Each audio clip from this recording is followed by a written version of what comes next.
जय माँ। मैं आपकी अपनी एस्ट्रो फ्रेंड, आपकी अपनी एस्ट्रोलॉजर, आपकी न्यूमरोलॉजिस्ट, आपकी टैरो कार्ड रीडर और आपकी फेस रीडर शालिनी। आप सभी का इस प्रोग्राम में बहुत बहुत स्वागत है। आज हम बात करेंगे अपने बच्चों के बारे में। सभी माँ बाप की, सभी माता पिता की इच्छा होती है कि वो अपने बच्चों को एक मकाम पे देखना चाहते हैं। वो चाहते हैं जो वो नहीं कर पाए ज़िंदगी में, वो उनके बच्चे करें, उनका नाम रोशन करें, उनका नाम आगे ले जाएं। तो आज हम अपनी वीडियो में आज इसी बात को डिस्कस करेंगे और कुछ ऐसे उपाय डिस्कस करेंगे जिससे बच्चों का ध्यान पढ़ाई में लगेगा।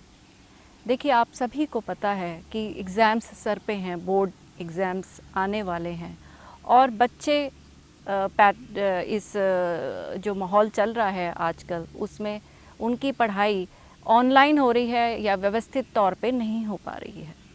तो हमारे हाथ में सिर्फ इतना है कि हम उनका ध्यान केंद्रित कर सकें और उन्हें पढ़ाई की तरफ और आकर्षित कर सकें। तो उसके लिए हमारे पास क्या उपाय हैं? चलिए उपाय डिस्कस करते हैं। बच्चों को अगर जीवन में सफल बनाना है और अपने मुकाम तक पहुंचाना है और अपने से आगे बढ़ते हुए देखते हुए जाना है, देखना है, तो सबसे पहले उन्हें सुबह जल्दी उठना सिखाएं। उन्हें सूर्य उदय की किरणें देखना सिखाएं। जब भी वो उठें, सुबह सुबह घर में गायत्री मंत्र का उच्चारण या आप गायत्री मंत्र की कोई मंत्र उच्चारण की सीडी लगाएं ताकि वो उनके कानों में जाती रहे। अगर बच्चे गायत्री मंत्र पढ़ लें तो बहुत ही अच्छी बात है। स्टूडेंट्स के लिए गायत्री मंत्र स्पेशल फ़ायदा करता है, उनके बुद्धि चक्र को खोलता है, उनके आज्ञा चक्र को खोलता है और उनका जो ध्यान है वो पढ़ाई की तरफ लगाता है। ये मंत्र बहुत ही इफ़ेक्टिव है, गायत्री मंत्र, आप सभी को पता होगा। दूसरी बात हम कर रहे थे उनके कमरे में क्या क्या होना चाहिए। तो सबसे पहले हम डिस्कस करेंगे बच्चों की टेबल, स्टडी टेबल बहुत इम्पॉर्टेंट है, ध्यान से सुनिएगा। बच्चों की टेबल पर क्या क्या होना चाहिए और क्या क्या नहीं होना चाहिए।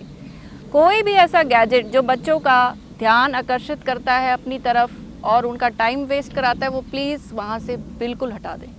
बच्चों की टेबल पे सिर्फ और सिर्फ किताबें, उनके पेन और कुछ नहीं ऐसा होना चाहिए जिससे उन्हें उनका टाइम वेस्ट हो।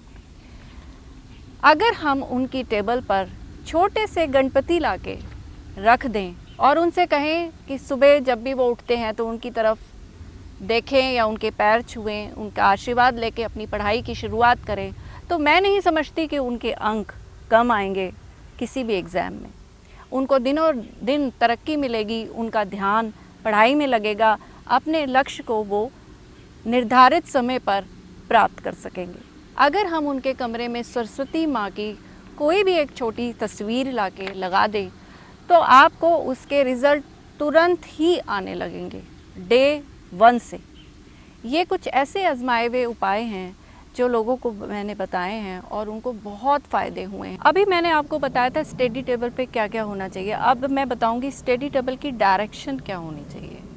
उनकी डायरेक्शन उत्तर दिशा में उनकी टेबल होनी चाहिए, स्टडी टेबल, और उत्तर की तरफ मुख करके वो अपनी पढ़ाई शुरू करें। तीसरा और जो कि बहुत ही महत्वपूर्ण और आखिरी उपाय जो मैं आपको बताना चाह रही थी वो ये था कि बच्चों के कमरे में कभी भी लाल, काले और नीले पर्दे ना लगाएं। उनके कमरे में हमेशा हरे, पीले या फिर गुलाबी पर्दे लगाएं।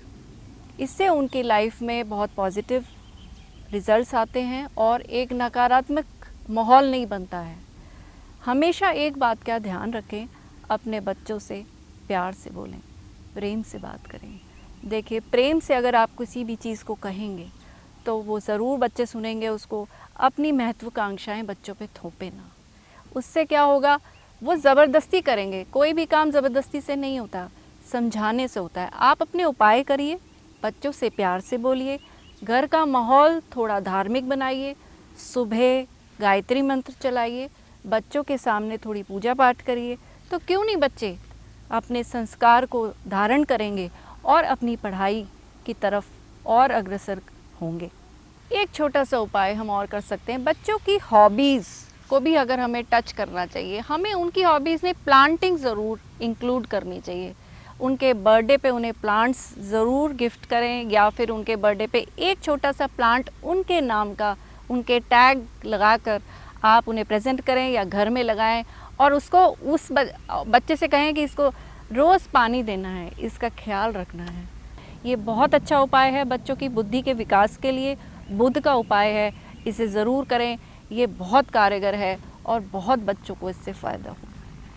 इसी के साथ मैं ये प्रोग्राम आज का समाप्त करती हूँ और आपसे जल्दी मिलती हूँ। आपकी अपनी एस्ट्रो फ्रेंड शालिनी। जय मां।